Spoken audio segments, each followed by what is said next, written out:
And then we can actually just perform the subtraction to calculate, essentially, here, given that it's x, we're going to calculate this distance, because we're calculating it from here to here. So it's that distance. And then for y, it's going to be this one minus that one. So it's going to be this distance. And if you recall, to calculate the area, we can just multiply the height times the width.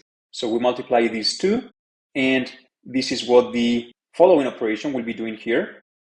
Now, before we do that, there's an extra step here, and that is to clamp it in the case that our values were or happen to be negative, which would be an error or unlikely, because if these two boxes do not overlap at all, then the intersection would be 0.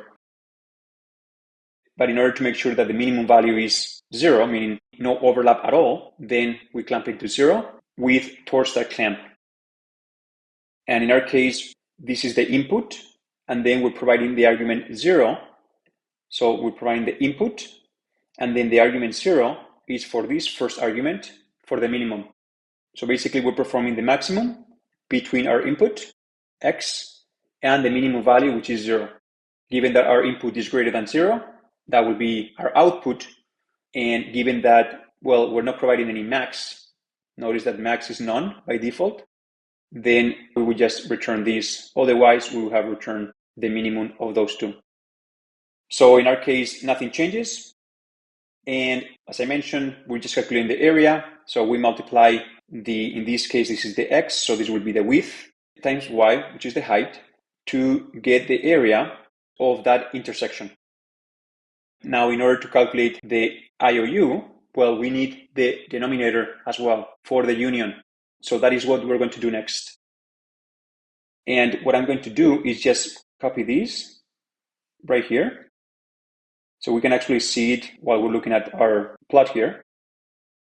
And basically what this is, well, we've calculated this intersection, and now we want to calculate the union. So the union would be, in our case, box 2, and then this extra for box 1. So one way to calculate this is to obtain the area for box 1, all the way, basically this box 1, and then add that to the area of box 2. But you've noticed that we've double counted this intersection because the intersection was added for box 1 and added for box 2. So then what you do is to only have the intersection counted once, is to subtract the second intersection that you added. You could think about it as the area 1 minus the intersection is this area right here, because the area minus the intersection, so it's only this area, plus the area of box 2, which is everything, and that will give you the union, which you will use it to calculate the IOU. And in particular, in this case, well, this is very easy to calculate the area. We have A2 minus A1, A2 minus A1 to calculate both the X and Y. And then similarly for B2 minus B1 to calculate X and Y. And then you can see that we're multiplying the width and height to calculate the area. By the way, that prod, we perform it here as well. And essentially, that returns the product of all the elements in the tensor. And in our case, well, we have our input that is being provided to this function. And then also, we have these 2, which corresponds to the dimension.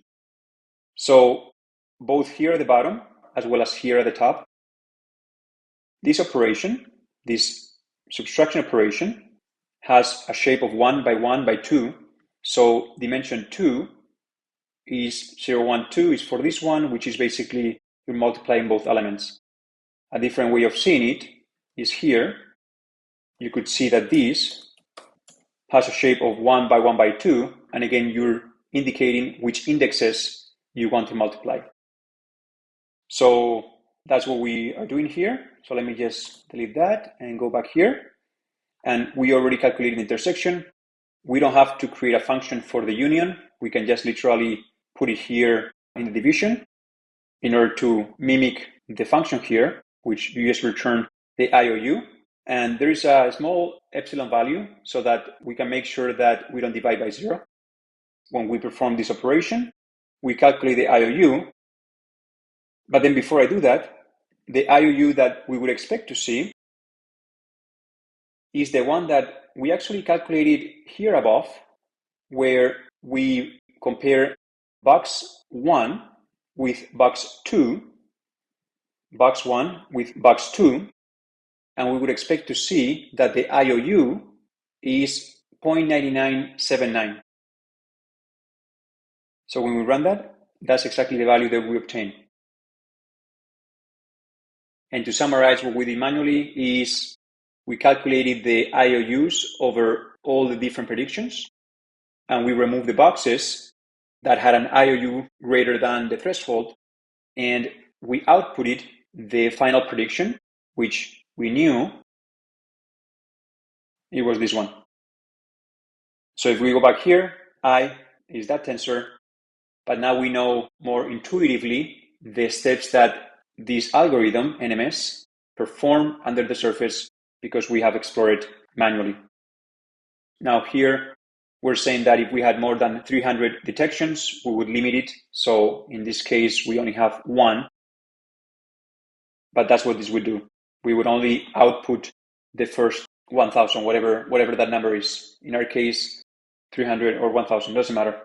But basically, that's what we obtain. Now, one last thing. So let me run this. And then merge is false. So we'll step over that. Remember that we're not performing this function here.